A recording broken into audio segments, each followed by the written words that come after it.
So we're into the second quarter of 2023, which means that I guess it's time for another Ocala Marion County housing market update. And yeah, I know that market updates aren't the most exciting thing in the world, but if you're actually thinking about buying or selling a home here in Marion County area, you could do worse than to take a minute and find out how the market's doing. Just saying.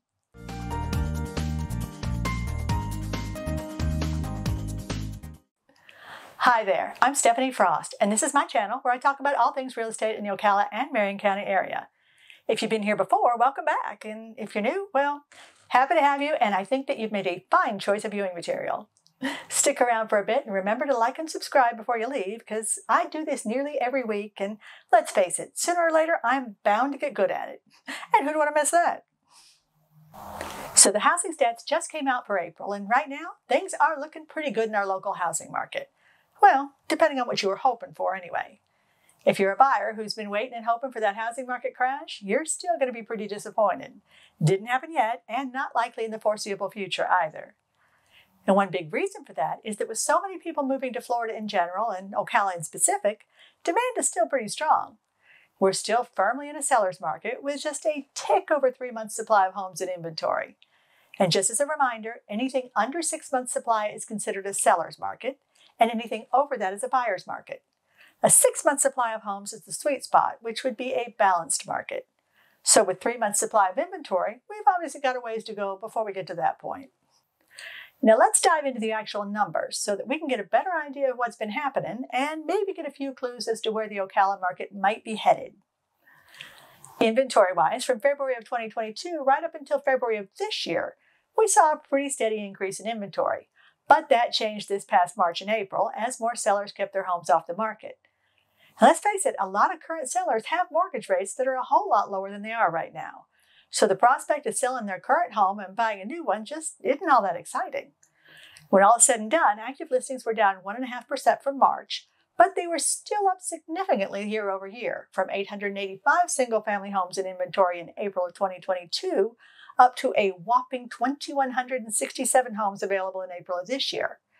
Now, my math skills might be a little bit rusty, but I'm pretty sure that's nearly a 208% increase, which is nothing to sneeze at. So things are definitely headed into more neutral territory. Kind of turtle speed, but there you go. Given the limited amount of inventory currently available, homes that are priced right are continuing to sell pretty quick after hitting the market. And we're still seeing some homes getting multiple offers. But that said, if a home is overpriced or just not as desirable somehow, well, let's just say we're starting to see some price improvements here and there too. In April, the median time on market before going under contract was 43 days, which is pretty much exactly the same as it was in March. But it's way up from April of 2022 when the median days on market was only 8. And again, median means that half the homes went under contract in less than 43 days and half took longer than 43. So the demand for homes is still really strong right now. As far as pending sales have been rising since December, although we did have a slight dip in April. And I say slight dip because we had 901 single-family homes go pending in April and 910 pendings in March. So statistically speaking, pretty much no difference. And April of this year was actually stronger than April of 2022, when we only had 807 homes go pending. And when you compare that number to the number of new listings that came on the market in April, you can see one reason why we're still sitting in the seller's market, because we had only 870 new listings in April, which means that right now homes are going under contract just about as fast as new ones are coming onto the market. The closed sales have been pretty uneven since April last year, pretty much bouncing all over the place like a rubber ball, up and down and up and down. But since January, we seem to have settled back into a steady upward trend. In fact, we are actually pretty even right now from April a year ago. We had 786 closed sales of single-family homes in April of this year, compared to 778 a year ago, and we're up just a couple of sales since March when we had 781 closed sales. And cash sales haven't changed enough to mention, which isn't surprising. Traditionally, a little over 30% of our single-family home sales are made with cash, and that still holds true. It wobbles a little bit here and there, from the low 30s to the mid to high 30s, but it always hovers right around that 30% number. Which brings us to home prices. The median selling price for a single-family home hit a low of $275,000 last November, but they've been climbing steady ever since. In April, our median home sale price was $287,000, which is up from a year ago, when the median was just shy of $278,000. And that covers the median. But what about the average selling price for a single-family home in April? Well, we hit our normal seasonal low over November and December. But since then, the average price has been on a pretty steady climb. In April of this year, the average cost for a single-family home was $346,124, compared to $340,390 in March, and $343,335 in April of 2022. So now that we've seen all those numbers, what do they really tell us? Well, right now they're telling me that the Marion County housing market is still pretty strong. We're still in a low inventory situation, even though we have more homes available than we did a year ago. Sellers are still in the driver's seat by and large, but we're definitely heading in the direction of a more balanced market. But it's probably a ways off yet. Sellers are still a little bit reluctant to put their homes on the market, but more of them are going ahead with it, hoping to cash in while inventory is still low. And new home builders have been able to catch up a bit, so that's taken some of the pressure off too. If you're a buyer looking for move-in ready new construction, in most cases you can probably find it now. Whereas a year ago, more than likely you'd have had to sign a contract on a home before it was even finished in order to be able to get one at all. Mortgage rates are still keeping a damper on sales, but more and more buyers are adjusting to the new normal and finally coming to terms with the fact that higher interest rates are here to stay. So they're coming back into the market and actively shopping for homes.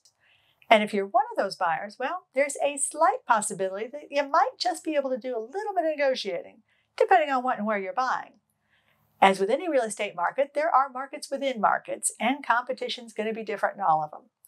And what I mean by that is, first you have the real estate market in general, which is what you're seeing on all the nightly news shows. And that can be very different from the market in a particular state, which is different than a market in a particular city or county in that state, and so on, right down to the neighborhood or geographical area. Some areas might be more popular or have less turnover, so when a house comes up for sale, there's going to be 15 buyers waiting for it. And some neighborhoods that are brand new or have more construction going on might have more inventory, so buyers have more homes to choose from. It's all relevant. You know, that whole location thing.